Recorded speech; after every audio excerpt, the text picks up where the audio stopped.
اللہ تبارک و تعالی نے اسلام کو جب کامیابیاں اور کامرانیاں عطا کیں اور نبی پاک صلی اللہ تعالی علیہ وسلم کے دین کو اللہ نے غلبہ عطا کیا تو 9 ذی الحج میں حج فرض کیا گیا۔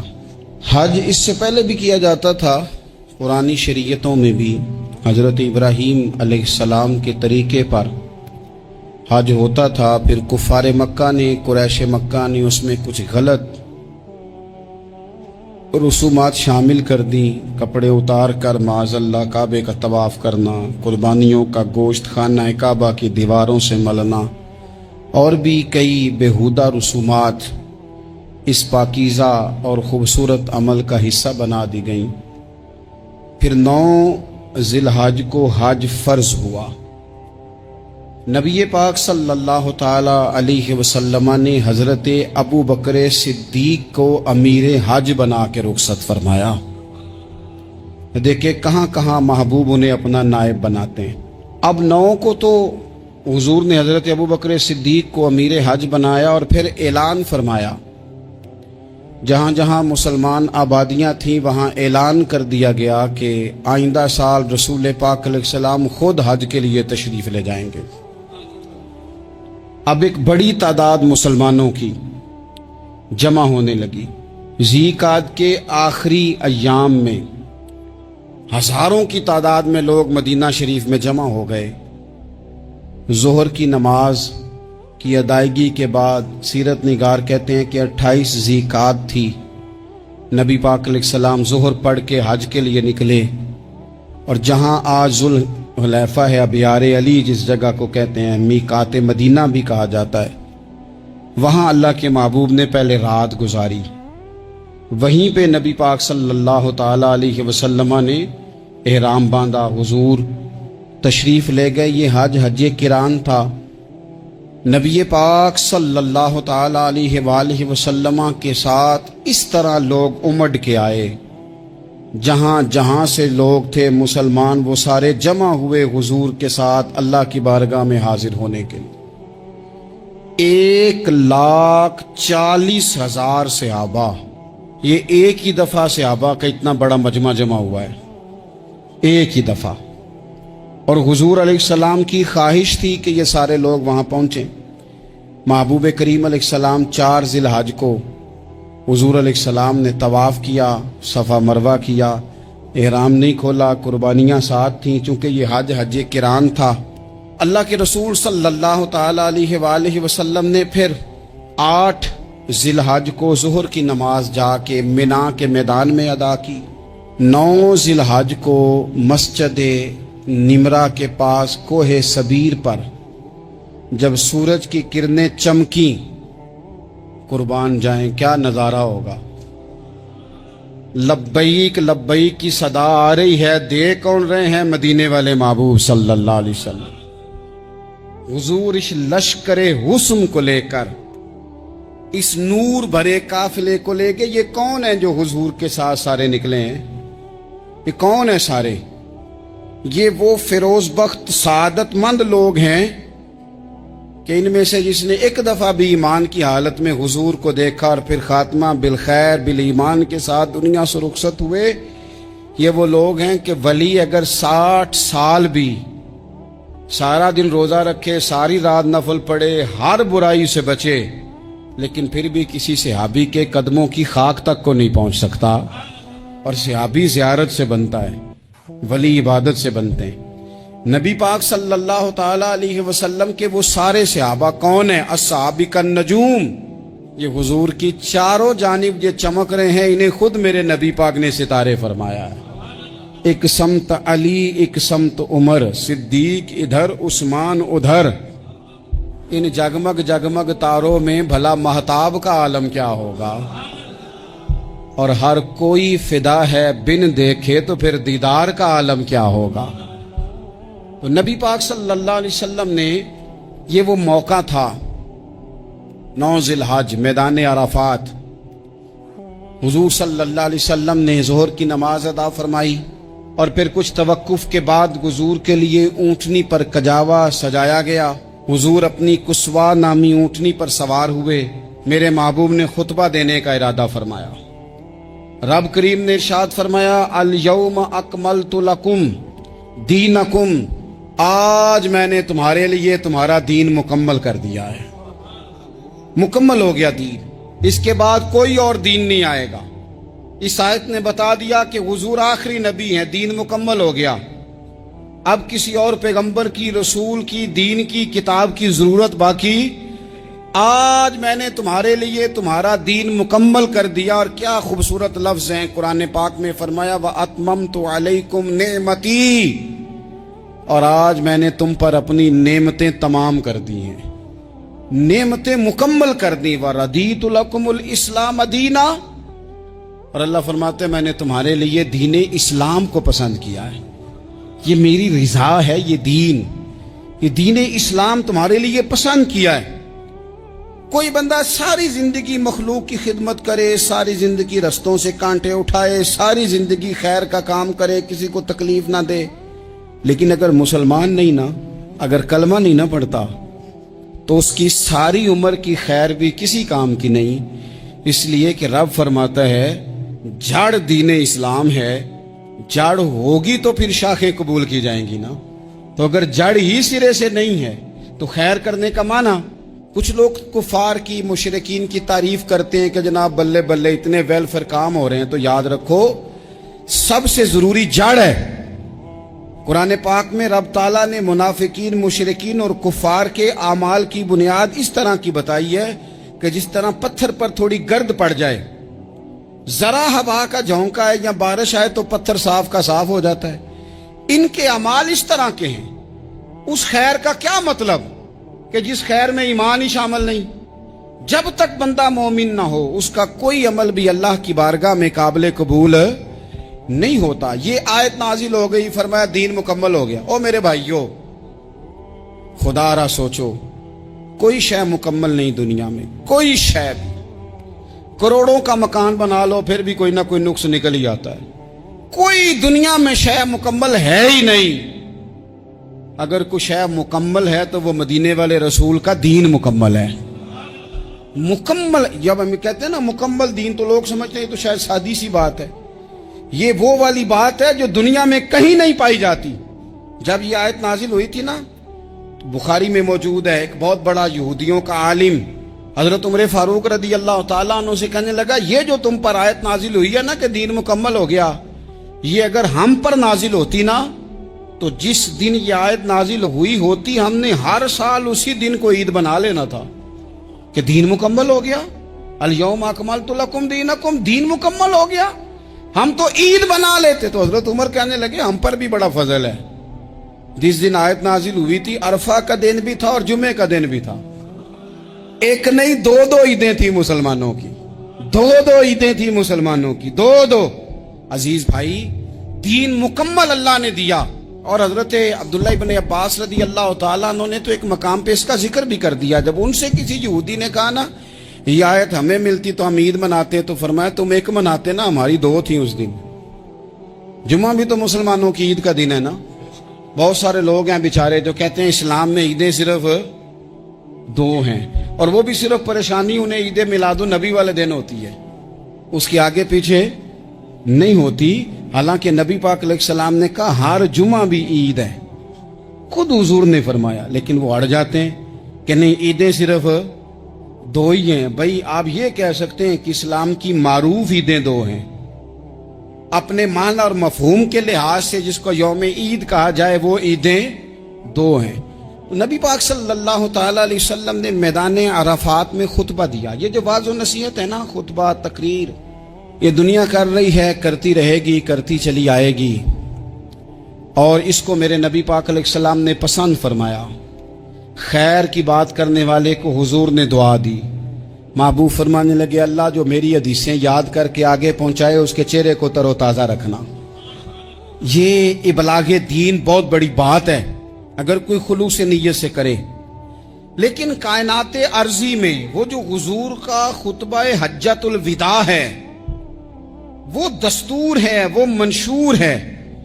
इंसानी हुकूक पर उससे बड़ा चार्टर न पहले कभी था न कयामत तक दोबारा बन सकता है। اس کو خطبہ حجۃ الوداع کیوں کہتے ہیں؟ ایک تو مطلب یہ کہ حضور نے یہی آخری آج کیا، اور دوسری بات یہ تھی کہ اس خطبے کے تھوڑے ہی عرصے بعد میرے نبی پاک نے وصال ظاہری فرمایا، اور اس خطبے کو رسول پاک صلی اللہ تعالی علیہ وسلم نے شروع کہاں سے فرمایا؟ یہ خطبہ دیکھیں شروع کہاں سے ہو رہا ہے۔ انسان دنیا میں ملتا بھی ہے، جدا بھی ہوتا ہے، یہ جو جدائی کا وقت ہوتا ہے نا، جدائی کا، شاید بڑی سوچ سمجھ کے کہا تھا حضرت میاں صاحب نے، بڑی غور کر کے انہوں نے کہا تھا کہ دریا کنڈے روخ نہ لائیے، جو آوے رڑ جاوے۔ آپ میدان میں درخت لگاتے ہیں تو کبھی پھل گرتا ہے تو زمین پہ گرتا ہے، اٹھا لیتے ہیں۔ اگر دریا کے کنارے ہو تو وہ تو دریا میں گرے گا اور رڑ جائے گا، چلا گیا، بہہ گیا۔ فرمانے لگے دریا کنڈے روخ نہ لائیے، جو آوے رڑ جاوے، تے پردیسی نال نہ یاری لائیے، او دا جدوں دل کرے ٹر جاوے، وہ تو چلا جاتا ہے۔ یہ خطبہ شروع کہاں سے ہو رہا ہے؟ یعنی ابھی آغاز کلام ہے، بات آگے آئے گی، آغاز کلام ہے۔ میں کہہ چکا ہوں ولی شاید عبادت کر کے بنے، تقوی اختیار کر کے بنے، ولی اللہ کی حرام کردہ ہر شے سے اجتناب کر کے بنے، وہ جس میں شبہ ہے اس سے بھی بچے تو پھر ولی بنے۔ لیکن صحابی تو حضور کی زیارت سے بنتا ہے نا، نبی پاک کی زیارت سے بنتا ہے، اور صحابہ تو وہ صحابہ تھے جن کی ہر صبح عید ہوتی تھی، خدا کا قرب حاصل تھا، نبی کی دید ہوتی تھی۔ وہ تو اس طرح کا ماحول تھا کہ نبی پاک نے فرمایا حضرت ابو ہریرہ سے یہیں بیٹھے رہتے ہو، تھوڑا ذرا کبھی کوئی کام بھی کر لیا کرو، وقفے سے ملنے سے محبت بھی بڑھتی ہے۔ تو حضرت ابو ہریرہ اٹھے اور ستون کے پیچھے سے ہو کے واپس آ گئے۔ فرمایا آ گئے ہو؟ عرض کی حضور دل ہی نہیں لگتا تو جائیں کہاں؟ وہ جو حضور سے آ کے کہتے تھے نا یا رسول اللہ صلی اللہ علیہ وسلم، حضرت صوبان بن مالک، حضور نے فرمایا پریشان دکھائی دیتے ہو؟ کہا یا رسول اللہ ایک بات پریشان کرتی ہے۔ کہا وہ کیا؟ عرض کی حضور دل بے چین ہوتا ہے تو زیارت کو آ جاتا ہوں، آج ایک عجیب خیال آیا ہے، عجیب خیال آیا ہے، اور اس نے عجیب رنگ طبیعت میں بھر دیا ہے۔ فرمایا تمہیں کیا خیال آیا؟ عرض کی یا رسول اللہ صلی اللہ علیہ وسلم آج خیال آیا ہے کہ صوبان ہے، تو حضور کا غلام ہے، جنت تو حضور کے صدقے ملے گی، لیکن یہ ہے کہ حضور تو ہوں گے نا نبیوں کے ساتھ، تجھے ملے گی پر ملے گی تو غلاموں کے محلے میں نا۔ دل میں خیال آیا کہ وہاں زیارت بھی ہوگی کہ نہیں؟ او جنت میرے کس کاری جتھے یار نظر نہ آوے، زیارت بھی ہوگی کہ نہیں؟ حضور کی بارگاہ میں جب حضرت صوبان نے عرض کی تو رب کریم نے فرمایا محبوب جو تیری اور تیرے رب کی اطاعت کرے نا، اولئک انعم اللہ علیہم من النبیین والصدیقین والشہداء والصالحین، فرمایا ان کو اللہ نبیوں کے، صدیقین کے، شہداء اور صالحین کے ساتھ ہی جنت میں اکٹھا فرمائے گا، وہ اکٹھے رہے۔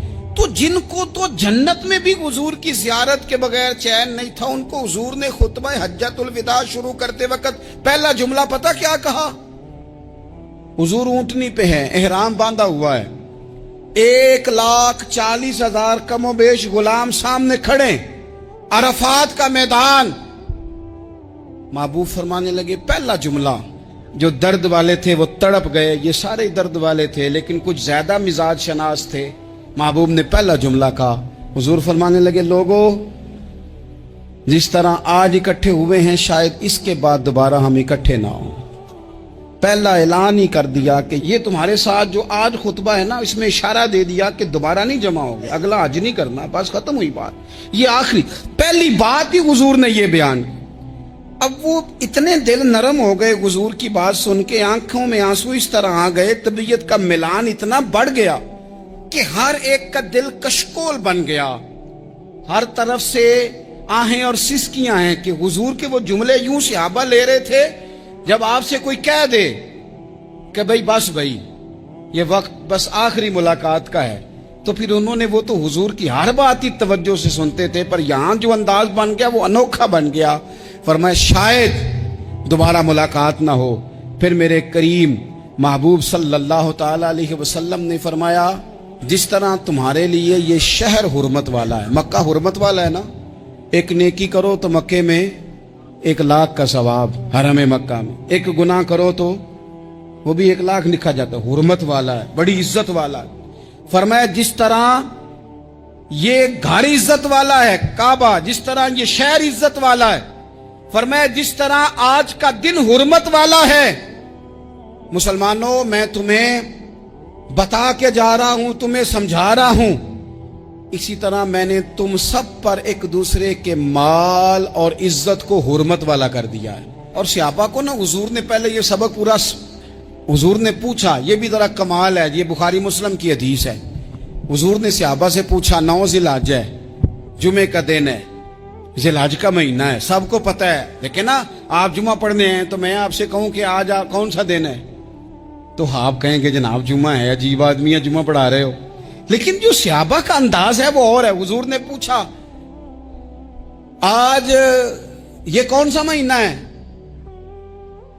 ये अदब है, ये मकाम है, ये वो मकाम है जहां बहुत सारे सिर्फ अकल वाले बंदे जो होते हैं ना, वो बेचारे गिरते पड़ते हैं, कहते हैं जी बात आती हो तो बतानी चाहिए, ये क्या बात हुई जी, बंदा बोले ही ना, ये क्या लेकिन कुछ लोग ऐसे हैं जिनका धारा अदब कुछ और होता है, उन्हें ढेरों बातें भी आती हों तो हर जगह बात करने की नहीं होती, सब जगह कहानियां सुनाने की नहीं होती।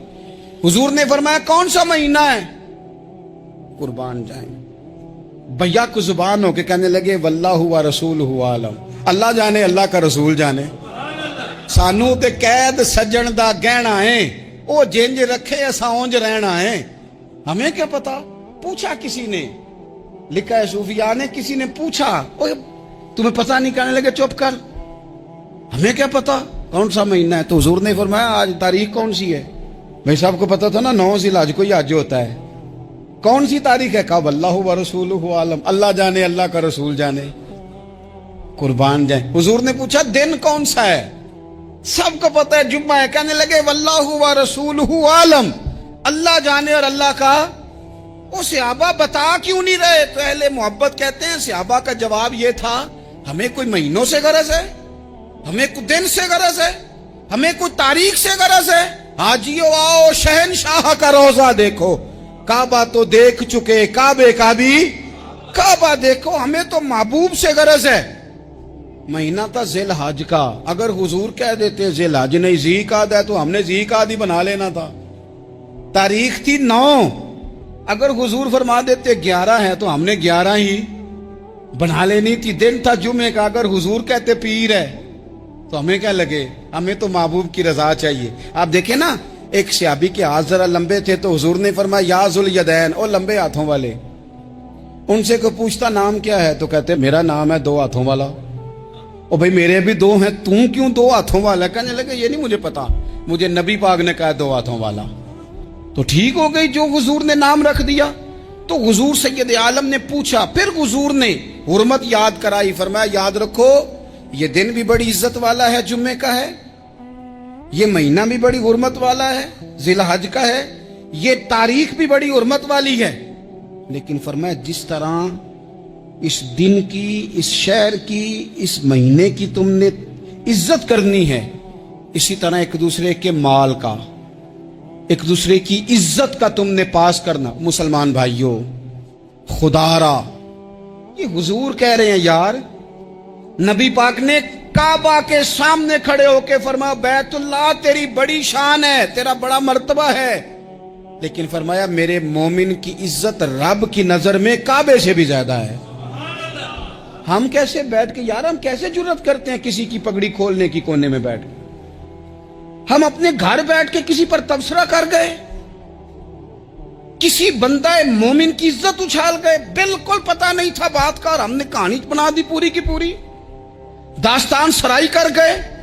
सुबह से शाम तक हमारी गपशप का उन्वान क्या है? किसी न किसी का शिकवा, किसी न किसी की शिकायत, ये हमारी गपशप है। खुदारा हुजूर ने तो खुतबा हज्जतुल विदा में पहला सबक ये दिया था कि मेरे जाने के बाद एक दूसरे की इज्जत करना, और इसी खुतबे में एक जगह पे फरमाया ये ना हो कि मेरे जाने के बाद तुम एक दूसरे की गर्दनें मारने लग जाओ। एक दूसरे की इज्जतों का ख्याल करना, पास करना। मुसलमानों, मेरे अजीज भाइयों, बुजुर्गों, इज्जतों का दिफा शुरू करें। थोड़ी देर के लिए अपनी जुबान लोगों के ऊपर तबसरा करने से कंट्रोल में लाएं। कुछ चीजें ऐसी, मैं मुख्तलिफ शहरों में जाता हूं, जिस शहर में गए वहां लोगों ने ये कहा जनाब यहां जो मौलाना है ना, बाद लोग ये बातें बड़ी चस्के लेके सुनते हैं, यहां जो मौलाना है ना वो कुछ नहीं करते, आप बड़े अच्छे हैं, यहां जो पीर साहब हैं वो बड़े गड़बड़ हैं, आप बड़े अच्छे हैं। तो मैं उनसे कहता हूं कि मैं इसलिए अच्छा हूं कि मैं थोड़ी देर के लिए आया हूं, मैंने चले जाना है। और दूसरी बात यह कि मुझे आप जितना मर्जी अच्छा कह लें, मैंने रुखसत हो जाना है 2-3 घंटों के बाद। यहां जिस आदमी का आप शिकवा कर रहे हैं ना, आप उसको जनाजे के लिए खबर करें ना करें, उसे पता चल गया ना मोहल्ले में जनाजा हो गया है, तो उसे कोई काम भी हुआ तो उसने कहना यार नहीं मोहल्ले में फौतगी होगी, मैंने जनाजा पढ़ाना है, उसने जाना नहीं। तो कमजोरियां तो सब जगह होती हैं, लेकिन उन कमजोरियों की वजह से आपस में बुग़्ज़ पैदा कर लिया जाएगा। और फिर कमाल बात है ना कि अपनी सारी कमजोरियों समेत अपने आप से प्यार है, अपने आप से मोहब्बत है, और दूसरे की एक का पता चल जाए तो हमें घिन आने लग जाती। तो हुजूर ने खुतबा हुज्जतुल विदा के मौके पर यह बात इरशाद फरमाई। दूसरा हुजूर ने फरमाया लोगों याद रखना कि खुतबा हज्जतुल विदा में नबी पाक ने फरमाया, ये हुजूर खुतबा दे रहे हैं और उस वक्त दे रहे हैं जब हुजूर सहाबा को बता चुके हैं कि यह आखिरी मुलाकात है। जो दूर दराज से आए हैं उनको बताया है कि ये मेरी तुम्हारी जो मजलिस है, जो महफिल है, जो तुमसे बात हो रही है, ये आखिरी है। महबूब फरमाने लगे लोगों याद रखना कयामत कायम होगी। इन जुमलों का हुस्न मुलाहिजा कर लें। फरमाया कयामत कायम होगी, तुम अपने रब से मुलाकात करोगे, और फरमाया तुम्हारा रब तुमसे तुम्हारे आमाल के बारे में पूछेगा। ये खुतबा हज्जतुल विदा में करीम ने फरमाया। सुबह तुम उठे, क्या अमल किया, अल्लाह पूछेगा। किसी से मुलाकात हुई, तर्ज क्या थी, सोच क्या थी, अल्लाह पूछेगा। लेन देन में क्या मामलात थे, तुम्हारे आमाल के, अल्लाह से मुलाकात होगी, वो खड़ा करके पूछेगा। और हदीस में कई जगह पे हुजूर ने फरमाया वो तुमसे सवाल करेगा, तुम्हें जवाब देना है। मेरे अजीज भाइयों, तैयार रहना चाहिए, तैयार। हम ना मिन्नत करते हैं आखिरी दिन हो ना, तनख्वाहदार लोग कहते हैं यार ये आखिरी अयाम चल रहे हैं, कोई खर्चा ना बताओ, इसलिए कि हिसाब के मत्थे लगना है। आखिरी दिनों में, बजट के दिनों में लोग परेशान होते हैं कि हिसाब देना है। जब रब से मुलाकात करेंगे और वो हिसाब मांगेगा, कितना मुश्किल काम है। और एक मकाम पे हुजूर ने फरमाया जिससे अल्लाह ने हिसाब मांगा वो तो उलझ गया, दुआ करो वो हिसाब मांगे ही ना, बेहिसाब ही बख्शिश फरमा दे। नबी पाक सल्लल्लाहु तआला अलैहि वसल्लम ने इरशाद फरमाया इसी खुतबा हज्जतुल विदा में, हुजूर फरमाने लगे सुन लो, मैंने तुम तक अल्लाह ताला का पैगाम पहुंचा दिया है। अब जिस शख्स के पास अमानत रखी हो उस पर लाजिम है कि वो अमानत उस तक पहुंचा दे जो उसका मालिक है। हम बहुत सारे लोग ऐसे होते हैं, हमारे पास अमानतें होती हैं, कुछ भी ना हो तो कुछ लोगों के राज की अमानत होती है, कुछ भी ना हो तो कुछ लोगों की बातें हम तक पहुंच जाती हैं, वो राज होता है, वो अमानत होती है। मजलिस की गुफ्तगू भी अमानत है, लेकिन हम अमानतों का ख्याल नहीं करते, खयानत हो जाती है। बहुत मुहतात होकर अपनी जिंदगी में अमानतों का ख्याल किया जाए। या अय्युहल्लज़ीना आमनू ला तखूनुल्लाह वर रसूला व तखूनु अमानातिकुम व अंतुम तालमून। अल्लाह फरमाते हैं ईमान वालों, ना रब से खयानत करना, ना रब के रसूल से खयानत करना, ना आपस में एक दूसरे से खयानत करना, जानते बूझते हुए ये काम ना करना। व अंतुम तालमून, जानते हो, तुम्हें पता है। कभी भी बददियानती का मुजाहरा न करें अपनी जिंदगी में, कभी भी। और ये भी याद रख लें, बच्चों को क्या पता कि हमारा अब्बा हलाल ला रहा है कि हराम ला रहा है। आप ला रहे हैं ना, तो वो तो बेचारे भोलेपन में खा रहे हैं, तो हिसाब आपने देना है। जिन्ना ली तू पाप कमाए हुन किथे नहीं हो तेरे कर दे, बुला ना। तो बच्चों का तो ये मामला है भाई, अल्लाह माशाल्लाह कि वो वक्त पे ही, शादी के 10-15 दिन के बाद ही उनको पैगाम मिल जाता है कि अगर हमारा अलहदा घर हो तो मैं मर्जी से सजाऊं, तो मैं मर्जी से संवारूं, तो मेरा कोई मतलब अपना सिलसिला हो, तो बड़े टाइम पे सारी बातें शुरू हो जाती हैं। वो तो मामला ही बिल्कुल और है। तो बिल्कुल किसी भी अमानत में कभी भी खयानत करने की कोशिश न करें। और याद रखें, माले हराम जहां आता है वहां बड़ी तबाही आती है। जहां लोग बददियानत हो जाते हैं वहां मामलात बड़े खराब हो जाते हैं। अल्लाह तबारक व तआला दयानतदारी की तौफीक अता फरमाए। हुजूर ने खुतबा हज्जतुल विदा के मौके पर फरमाया मैंने आज जाहलियत के सारे सूद खत्म कर दिए, نبی پاک میدان عرفات میں کھڑے ہو کے فرمانے لگے جس بندے نے بھی کسی سے پیسے لیے ہیں وہ اصل رقم دے گا، زائد نہیں دے گا۔ حضور کے بڑے قریبی تھے ایک، فرمایا انہوں نے بھی کچھ لوگوں سے پیسے لیے ہوئے، چونکہ وہ سب لوگ کرتے تھے، حرام ہی نہیں تھا۔ فرمایا میں ان کو بھی حکم دیتا ہوں کہ یہ اصل رقم وصول کریں گے، کسی سے ایک پائی بھی زیادہ وصول نہ کریں گے۔ نبی پاک صلی اللہ تعالی علیہ وسلم نے خطبہ حجۃ الوداع میں ایک باریک بات حضور نے بھی، یہ آپ نے ضرور سمجھنی ہے، بالخصوص جو لوگ تھوڑا دین پر عمل کر رہے ہیں، جن کا لبادہ مذہبی ہو گیا، جنہیں لوگ حضرت صاحب، قاری صاحب، علامہ صاحب، مفتی صاحب، حاجی صاحب، بزرگوں کہہ کے بلاتے ہیں، وہ اس پر توجہ کریں۔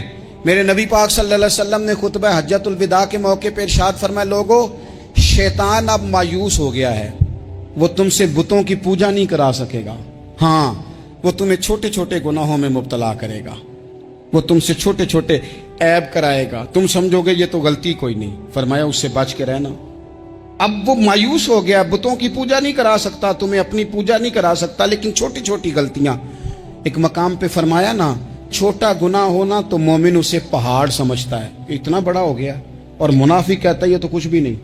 تو اپنی زندگی کے اندر چھوٹی چھوٹی کوتاہیاں، حضرت سعدی فرمایا کرتے تھے سیلاب اچانک نہیں آتے، پہلے چھوٹا سا سوراخ ہوتا ہے دریا کے کنارے میں، اسے بند نہ کیا جائے پھر بڑا ہو جاتا ہے، پھر وہ ٹائم آتا ہے کہ بند ٹوٹ جاتا ہے، بستیاں ڈوب جاتی ہیں۔ پہلے چھوٹا گناہ انسان کرتا ہے، چھوٹا، پھر اس سے آگے بڑھتا جاتا ہے اور بڑی بڑی غلطیاں ہوتی ہیں۔ اللہ تبارک و تعالی ہمیں رائی کے دانے کے برابر بھی غلطی کرنے سے محفوظ فرمائے۔ نبی پاک صلی اللہ تعالی علیہ وسلم نے اسی موقع پر ارشاد فرمایا، لوگو اللہ سے ڈرتے رہنا، اور میں تمہیں عورتوں کے ساتھ بھلائی کی وصیت کرتا ہوں۔ فرمایا رب نے تمہیں اختیار دیا ہے، عورتیں تمہارے سپرد کی ہیں، ان سے اچھا سلوک کرنا۔ فرمایا اگر کبھی کوئی ان پر تمہیں سختی کرنی بھی پڑے تو اتنی کرنا جتنی ان کی غلطی ہو، ان سے درگزر کرنا، ان سے پیار کرنا۔ اسلام نے خاتون کو باقاعدہ حقوق دیے، باقاعدہ۔ صحیح بخاری میں حدیث ہے، یہ جو نوجوان ہیں، مطالعہ کرنے والے، پڑھنے سننے سمجھنے والے، یاد رکھا کریں ان چیزوں کو۔ حضرت بریرہ رضی اللہ تعالیٰ عنہ حضرت عائشہ صدیقہ کی کنیزہ ہیں، حضرت مغیث رضی اللہ تعالیٰ عنہ ایک صحابی ہیں، ان کی وہ اہلیہ ہیں، وہ اپنے خامد سے علیحدگی چاہتی تھی، ان کے خامد بڑی محبت کرتے تھے، علیحدہ ہونا نہیں چاہتے تھے، خاتون رہنا نہیں چاہتی تھی۔ انہوں نے بڑی سفارشیں کرائیں کہ میرا خامد، میری بیوی مجھ سے صلح کر لے، حالانکہ وہ خاتون کنیز ہیں، خادمہ ہیں، کوئی بڑے قبیلے سے بظاہر تعلق نہیں۔ بالآخر انہوں نے گزارش کی، سیدہ عائشہ صدیقہ رضی اللہ تعالیٰ عنہ سے کہا کچھ اور ذرائع اختیار کیے۔ حضرت مغیث نے رضی اللہ تعالیٰ عنہ، ان کے شوہر نے، کہ نبی پاک علیہ السلام کی خدمت میں عرض کریں حضور میری سفارش کریں کہ یہ مجھ سے صلح کر لیں۔ تو نبی پاک علیہ السلام نے حضرت بریرہ رضی اللہ تعالیٰ عنہ جو کنیزہ ہیں، خادمہ ہیں، ان کو بلا کے کہا تمہارا خامد صلح کرنا چاہتا ہے۔ یہاں برادری کا بڑا کے کہتا ہے پتر وہ میری بھی نہیں تو گال رکھنی، وہ میرے ککھاں دا بھی نہیں تو، کیا کہہ رہے ہیں آپ؟ اللہ نے اسے حق دیا ہے، اور جسے حق اللہ دے اس کا رسول دے، اس سے کون ہوتا ہے کوئی حق چھیننے والا؟ نبی پاک صلی اللہ علیہ وسلم نے حضرت بریرہ سے کہا تمہارا خامد صلح کرنا چاہتا ہے اور وہ روتا ہے تمہارے لیے، اور اس نے بڑی سفارشیں کی ہیں، تم اس سے صلح کر لو۔ حضرت بریرہ رضی اللہ تعالیٰ عنہ عرض کرنے لگی یا رسول اللہ صلی اللہ علیہ وسلم آپ جو حکم کریں میں حاضر ہوں، ایک بات پوچھ سکتی ہوں؟ ایک گزارش کر لوں؟ ایک صرف حضور میرا بولیا چولیا معاف کری، ایک بات کر لوں؟ تو کہا کرو۔ عرض کی یا رسول اللہ یہ آپ کا حکم ہے یا مشورہ ہے؟ یہ محبوب کی بات ہے، محبوب کی۔ کوئی بزرگ کیوں جبر کرتا ہے کسی پہ؟ کوئی حضرت شیخ کیوں کہتے ہیں زبردستی عورت کو کہ تو جا؟ نبی پاک صلی اللہ علیہ وسلم نے فرمایا صلح کر لے۔ یا رسول اللہ ایک بات عرض کروں؟ کرو۔ حضور حکم ہے کہ مشورہ ہے؟ تو نبی پاک نے فرمایا نہیں مشورہ ہے، تم عاقلہ ہو، بالغہ ہو، اسلام تمہیں با اختیار کرتا ہے، چاہو تو رہو، چاہو تو خلا لے لو۔ عرض کرنے لگی حضور اگر مشورہ ہے تو پھر میں مغیث سے صلح نہیں کرنا چاہتی۔ میرے محبوب نے فرمایا تو جس حال میں راضی ہے میں بھی راضی ہوں۔ ٹھیک ہو گئی بات، ختم ہو گئی۔ حضور نے کوئی زور نہیں، اتنے اسلام حقوق دیتا ہے عورت کو، کسی کو اجازت نہیں کہ وہ جبر کرے، وہ ظلم کرے۔ میں آ گیا ہوں صلح نہیں کرنی، بے تو کیوں آیا ہے؟ تو نے وقت گزارنا ہے، جانے وہ خامد کس طرح کا ہو۔ تو نبی پاک صلی اللہ علیہ وسلم نے خطبہ حجۃ الوداع کے موقع پر فرمایا عورتوں کے ساتھ اچھا سلوک کرنا۔ اللہ تبارک و تعالی جو حج پڑھا